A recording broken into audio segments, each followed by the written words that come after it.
Hey there, everybody. If you made it here, you are looking at the Turn and Talk routine kit. I got a bunch of questions on, okay, these are the ways we do turn and talk effectively, but how do you roll it out? So here is exactly how I would teach my students how to turn and talk. So on this slide deck, you'll have an intro lesson. You'll have extra resources. I'll go over those in a little bit. I'm doing the teacher video tutorial right now. You'll have a student handout that goes along with the intro lesson. Do you need it? No, but it is going to help with engagement. It's nothing hard. Half of it is like fill in the blank note taking, but it does tie into their independent thinking when they practice for the turn and talk, so it helps. And then also there's an exit ticket on it.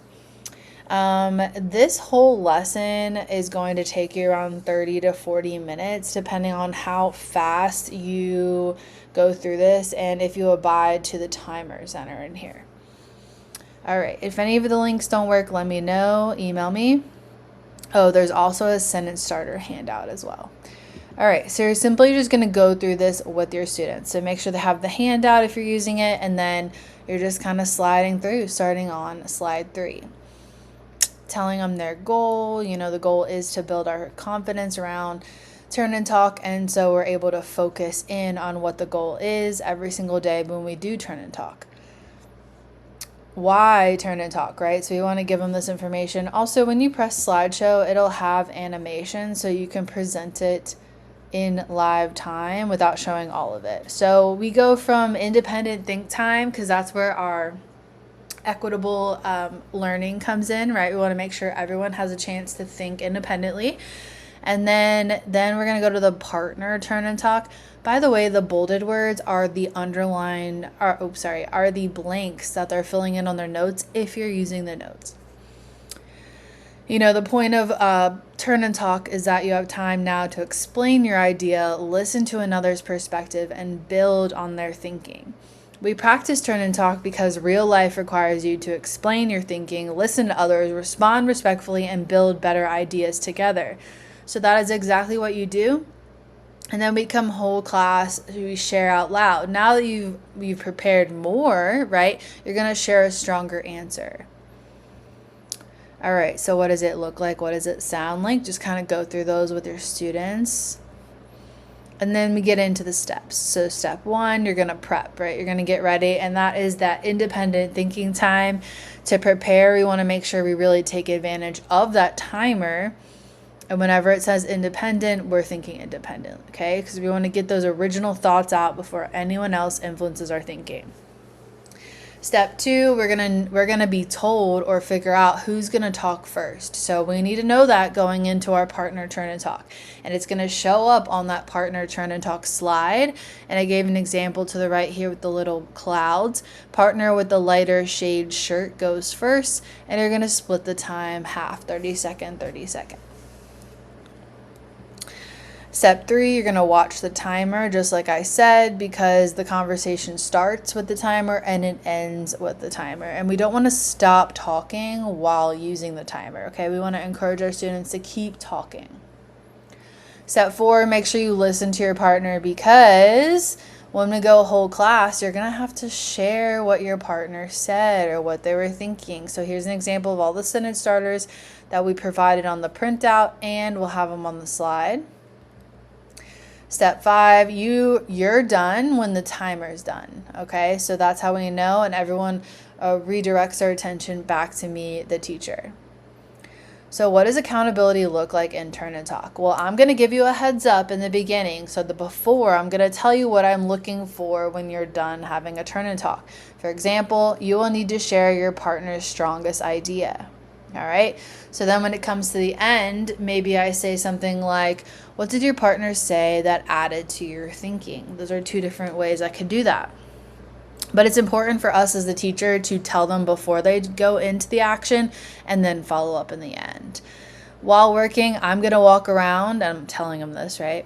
And look for and listen for on-topic talking, partner voices, not too loud, evidence that you're using evidence while trying to state your claims, right? I want to see that being built in. You're listening to your partner, not cutting them off, and you're building on each other's ideas. All right, so something that I love a lot is creating community through compliments. So you do have to teach them how to do this, so this is where it comes in handy. The blue words are going to be their fill in the blanks on their notes. So in this class, we help each other find our strengths, okay? When you know what you're good at, it can help you in real life, like when you're interviewing for a job, choosing what to do after school, working on a team, making everyday decisions. So when we notice someone's doing something well, we need to practice saying it out loud. A strong compliment helps people recognize their strengths and keep building them. What are compliments? And so we go through this list. They take some notes, right? The main thing is that they're specific and obviously respectful. And then compliments are not too general. So we just don't say that Jackie did a good job. We say Jackie did really well at revising her sentence when she realized that she actually communicated it like in a different way. She was trying to say something else but wasn't saying it right. So talking together, she clarified her point and rewrote it, like revised it, right? We want to give like very specific feedback. And just kind of go through the rest of them with them. I teach middle school, so I need to cover all the jokes and the being respectful and blase. All right, so now you get to the practice. So the practice is literally them going through all the steps, right? So here's your independent think time. If you're using the sheet, I popped a picture there. The question in the yellow box, you give them 2-minute timer. This is independent, so this should not be talking. You're walking around. And I also have a teacher observation checklist, so note that as well during these rounds to practice yourself. All right, and then we go into the partner turn and talk. So now they're practicing looking for who's talking first. That's in the bubble. And then using a sentence starter, talking the whole timer. And when the timer is done, they're done. And it's a minute, so it's fast. All right, then we go into the whole class share. You're going to need to choose people randomly. I do equity sticks and name cards, same. However you're going to do that. But 3 is enough, and then move on. Round 2. And I realized I did not put my compliments in here, so I'm going to add those slides once I get done with this. So you'll see that. So I'm going to put a slide right after this that just says who's got compliments, and just pick on a couple people to practice. And also the teacher observation checklist gives you some criteria to make compliments on it. All right, so round 2, same, independent. Partner, this time the darker shade's gonna go first. Darker shade shirt will go first. Then we'll do whole class share, and then I'll put a compliment slide right after this. This exit ticket is 3 questions, and they're pretty golden because it's like, what did I do well? What's one thing my partner did that helped? And then what do I want to improve on next time? All right, so past this is more teacher resources. So if you just want some blank slides, I put those in for you, just like a bunch of different ones to use. And then, who talks first? Idealist. So I try to think of new ones all the time. I don't know. It's hard, but they love this one. The person with the smallest pinky finger goes first. As long as like you've built a little bit of community and they're not gonna like make fun of each other, or if you just know anyone out there that would be hurt by something like physically, like attributes, and obviously don't do those, but they do. It is funny. It's like a icebreaker when they have to like measure their finger up against each other. Birthdays, last names, those things. Now, what I have in here is the teacher observation checklist. So I'm going to show you that.